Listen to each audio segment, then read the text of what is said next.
Again, breaking news into Sports Center. Michigan is suspending head coach Juwan Howard for the remainder of the regular season after his altercation with Wisconsin assistant in the following Sunday's game. The Wolverines have 5 games remaining before the Big Ten tournament. So again, this is the regular season. That tournament does start on March 9th. You take a look at the rest of the schedule. 5 games left, the next 4 of which will be at home. Michigan currently projected as the last team in the NCAA tournament field. Kevin, according to our Joe Lenard. Mr. Smith, I'm going to start with you here. Should Juwan Howard be fired?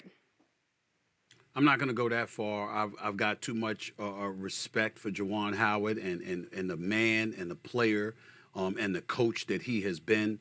I got a lot of love for this brother, and it's going to be very difficult for me to go to that point, but I will say this. He should be suspended immediately. It should be for the rest of the season. I'm talking about the rest of the regular season, the conference tournament. If they were fortunate enough to get to the NCAAs, that too, he should not be allowed to coach another game this season. And if he ends up getting fired, if he ends up avoiding getting fired, he would be a very lucky individual, because I'm of the opinion it's entirely possible that Juwan Howard's going to be fired within the next 24 hours. I don't think we can rule that out. I'm not advocating for it. I would never wish that on this brother. He's a good man, and he's a good brother. But you cannot do what he did. You just can't. You can talk about, what do you mean protecting yourself from Greg Carr? Greg Carr shouldn't have touched him. I don't believe he should have called the timeout. You're up 14 points. It's a few seconds left. Come on, man. Work on what you got to do in practice in terms of your team handling the press and all of that stuff. Come on, don't. Yeah, the rule is the rule, but you didn't have to afford it. There's a gentleman's understanding amongst coaches. There's certain things that you just don't do, and I think that he was wrong to do that. Fair enough. And if people want to point to the fact that he grabbed Juwan Howard to try and talk to him when he knew that Juwan Howard didn't want to talk to him and that warrants a game suspension or whatever, all right, so be it. But the biggest culprit here, unfortunately, is Juwan Howard. His actions were inexcusable. You swung at the assistant coach. You swung at him through people that were in front of y'all. I don't even know if that assistant coach touched you, but you certainly touched him. You threw a punch and you started damn near a brawl, unless people want to call that a brawl. It was instigated by the head coach of a national program. How could you possibly excuse that when you're supposed to be a leader of men? How could you possibly excuse that when you're the one that's supposed to be setting the example? Juwan Howard failed miserably in that regard. And then to go into the post-game conference, show no contrition or remorse whatsoever, basically tried to defend your position as if to say, okay, because you didn't like the timeout and you felt it was classless on guard's part or what have you, and then he grabbed you, you put your hand in his face and you told him don't touch you. He was trying to talk to you, but you told him don't touch you. You didn't want to. Well, what does that have to do with you swinging and connecting on a slap or punch or whatever you want to call it with the assistant coach? And then the players that ultimately got into it in the aftermath of all of that, they did so because, again, once Juwan Howard swung that punch, Wisconsin reacted in predictable fashion. The players followed up and did, and they were trying to protect their coach, and then all of a sudden, blows were thrown. In the end, it comes down to, if Juwan Howard doesn't throw the punch, none of this happens. You cannot be the head coach of a program and do something like that. He should not be allowed to coach for the rest of the season. Badgers, and your childhood friend, Juwan Howard, was a major part of it. You've known him almost all your life. What happened here with Juwan? So I can't lie, Jacoby. This is the actual first time I've talked about this topic. And in the aftermath, I wouldn't lie into a microphone and tell you I didn't shed a couple of tears after this incident. And you know me extremely well. And when I say that, what that means to me and why it was so painful for me. And I want to just count the ways why this incident was so very painful for me. I wish this wouldn't have happened on so many different levels, and let me explain to you why. First and foremost, shout to Michael Finley, who was there to get his number retired, Proviso East, Illinois. We went to Wisconsin as freshmen, and he and Tracy Webster waxed us then.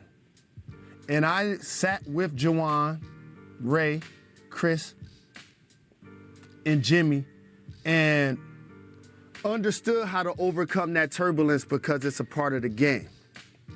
And so, as I look at the adults in this situation, the head coaches, Juwan and Coach Gard, they're both going to look back at this scenario and tell themselves things that they shouldn't have done and things they won't do going forward.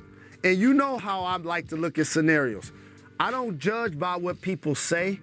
I go by what they're going to do going forward. And so let me project with the Wisconsin coaches and the Michigan coaches are going to do different going forward. And of course, Juwan deserves to be punished. And he will be punished, but I do not believe that this is a fireable offense. First and foremost, when you're waxing the Michigan Wolverines, you don't necessarily have to call timeout to rub it in. You can, though. Like, I'm not mad at the unwritten rules. I was a member of the Fab Five. We already know how it is. Throw it off the backboard. In the Big Ten, Michigan is the storied program in that conference. So when people beat us, they're going to have an extra little enthusiasm towards it. I know that. As somebody that grew up in Detroit, went to Michigan, played there, I'm a season ticket holder and an alum, and Juwan knows that too. When you're walking past after you just beat Michigan and you see that the other head coach is upset, you know what you probably shouldn't do that I don't believe that their coach will do again?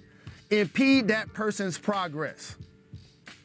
The second thing I don't think he will do again is grab that human being while he's impeding that person's progress. Because that physical altercation now changes the dynamic of our interaction. As a human being, we both know once you start putting your hands on me, that starts to change what you've said and what you've done. But once he puts his hands on him, and all of a sudden it becomes an altercation, Juwan set him straight. He told him multiple times, don't put your hands on me. Don't put your hands on me. Don't put your hands on me. So I think he was kind of straightened out.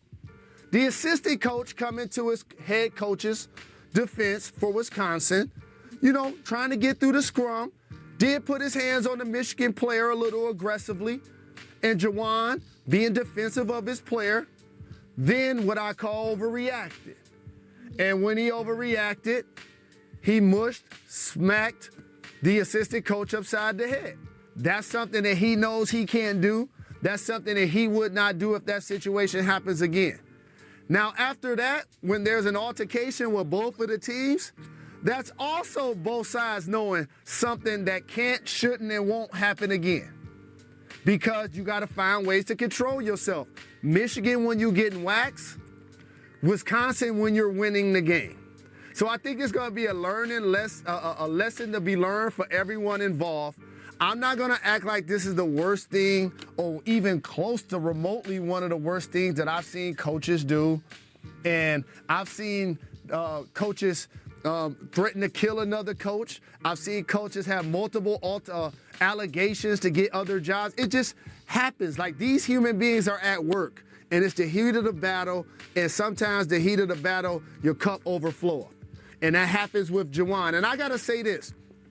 I was watching recently the Janet Jackson documentary, and it reminded me of when Michael was going through his allegations, his sister and his family members who love him are now in a position to talk about what just happened with their brother. Like me right now with Juwan, right? And so there's going to be a lot of people who never liked him, that never liked us, that never liked me, that are going to now take this as an opportunity to slander him, to slander all of us.